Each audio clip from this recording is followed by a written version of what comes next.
Hey folks, how's everybody doing today? Yeah, I guess we're going to talk about secret lair thing. It's been a while, and I gotta admit, when I start getting some questions in patrons going, Rudy, have you noticed a lot of the secret lairs? There's like 40 secret lairs. When I say 40, I mean like the number of little black boxes with the name on the side, and about 20% of them are below the cost of if you had actually pre-ordered them through the Wizard Secret Lair, waited the two, 3, 4 months, actually received the product, and if you tried to actually sell it, especially with eBay or online TCG player fees and shipping, you would actually lose money. And I was like, I had no idea. I was under the impression secret lairs were free tendies. Is this not correct?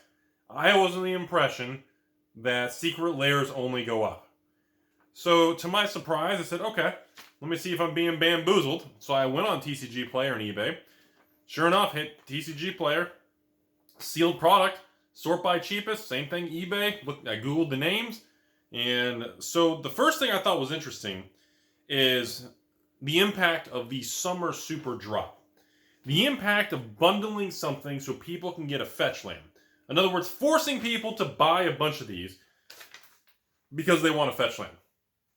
And sure enough, what ends up happening is people get their fetch land, they dump all the bundles or the sealed secret lairs on the market to recoup their money to keep the fetch land.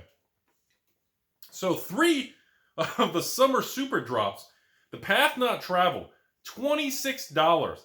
Mountain Go, I don't know if they're missing a word, just Mountain Go or Go Mountain, $29. And the tattoo pack, I remember the tattoo one, I thought the artwork was pretty cool. Excuse me. And $30 for that. I was like, weren't these things like $40 a piece?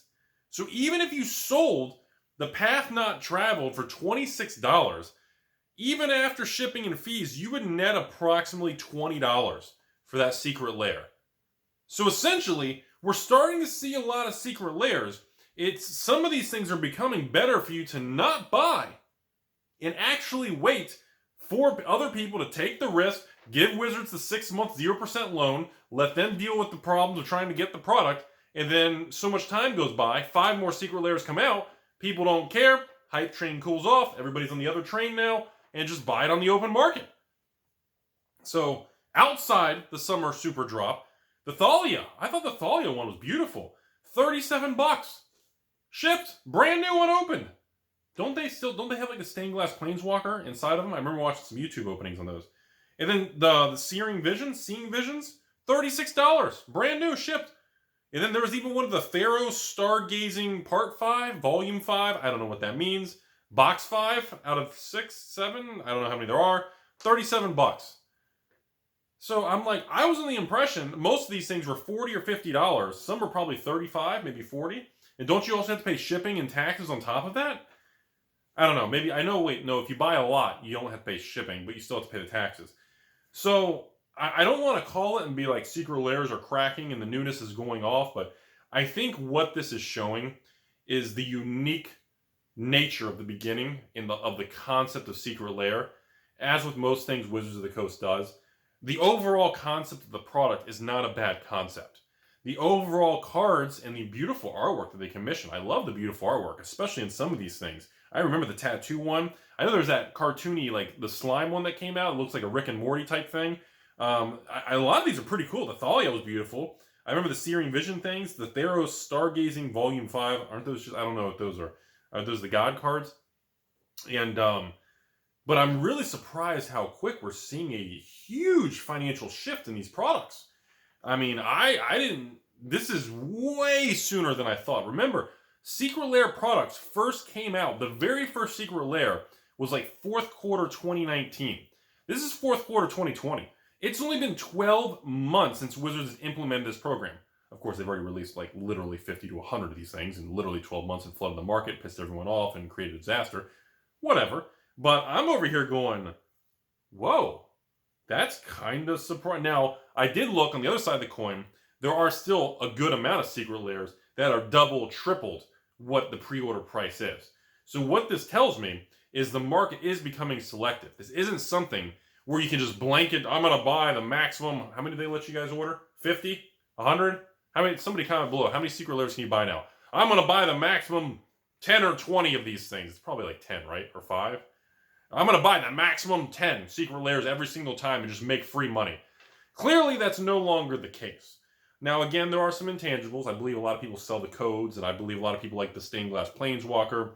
The super drops always have a free, like the summer one had the free fetch land. I'm assuming that the next holiday one coming will have some freebie if you buy them all. So, I guess the point of this video, everybody, is I wanted people just to be aware that what was originally, even when I made a video a couple months ago, I was like, look, I'm not a fan of these ridiculous high quantity of secret lairs and how they're milking it, but we all have to step back and acknowledge the obvious. And the obvious is that, well, if you pretty much give Wizards a 6-month loan at 0%, you make free money. Because even if you don't want it, you just dump them on the open market. If you buy a $40 secret lair, you're probably going to be able to sell it for $80. After shipping and fees, maybe you get, what, 70? Maybe 65? You still make a 50% return in 6 months. You see what I'm saying? So overall, that was the mindset of secret lairs. From what I'm seeing, I don't see that anymore. I feel like this has now evolved into a more stabilized, not a... The newness and the hype is gone on these. Like, I don't see anyone saying, oh, there's a new secret lair. Oh, man, I got to stay up and set an alarm. I don't want to... Like, I don't see that anymore. Like, when secret lairs were first announced, everybody everywhere was just obsessed with them. And now it's, oh, look. Secret lair. There's another one. All right. What do you guys want to do for lunch? We getting some tacos? Doing some nachos today? All right.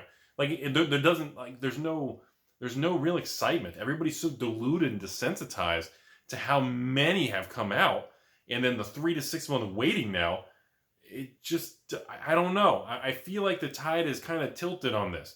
Now, again, this is on the backs of all the holiday stuff, and I'm sure by the time this video goes live, there's probably going to be some new secret lair, super holiday. Everyone's going to be excited, and this video is going to look funny, but I just want people to be aware that this easy money of people buying secret lairs with the sole intention of just flipping and making free money is definitely not the case anymore. You need to definitely use caution and really say, okay, is this secret lair, what is the quantity of cards? What is the artwork? If this is a really good one, is everybody going to buy it? Is it too good where everyone's going to max out the order just to flip them and damage the market and oversaturate it? Because remember that, folks, if the product is deemed, oh, that's a crappy one, I'm going to skip it, these are print to order.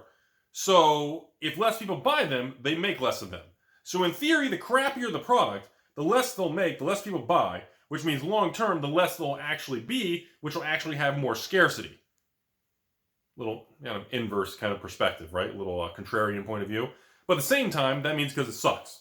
Now, if the product's good, a lot of people like it. If it's too good, everybody not only buys it, but they buy 20, 48,000 extras just to dump them all in the open market, crash the price because everybody wants to make some quick couple $100. So that's what I see going on, everybody. I just really wanted to make this like, wow, okay, secret lairs are not just going to the moon anymore. So that's all. My personal opinion on the situation, as I've said a year ago, everybody needs to use a lot of caution with these things. I remember making the comment and making my first video on these things probably about 10, 11 months ago when they had first announced that first secret lair. I think the first secret lair was like a 5 or 6 pack, wasn't it? No, 7-pack. And then after that, they did the single ones, then back to the multiple packs. And I remember saying, wow, the artwork looks really cool, but what the heck is this? Wizards is, for the first time in like 30 years, they're going to sell direct Magic cards to the secondary market? Like, to this day, that still concerns me. And the fact that they realize the money train is so massive and how much they've fueled this money train, how much they picked up steam, is still very concerning on these new products. Again, these are that mass-produced new item that's designed for people to chase after, and I'm just, this is something that if everybody's just buying it to flip it, that's very different than when people are like, oh, Rudy, I want to play Ultimate Masters Bingo on your channel. Oh, Rudy, I want a box of, I don't know, Mirage or a box of Weatherlight. Those are so cool. Those are people truly want a product because it's rare and old. This is a very I don't know how to say it. This is very concerning for people who are looking at it as investments or people putting on credit cards and things like that, because we really don't know long term if these are going to really retain any good value at all. Some may skyrocket. Some may not skyrocket at all. Some may continue to just drop and lose price the whole time. What if they never go up and it just literally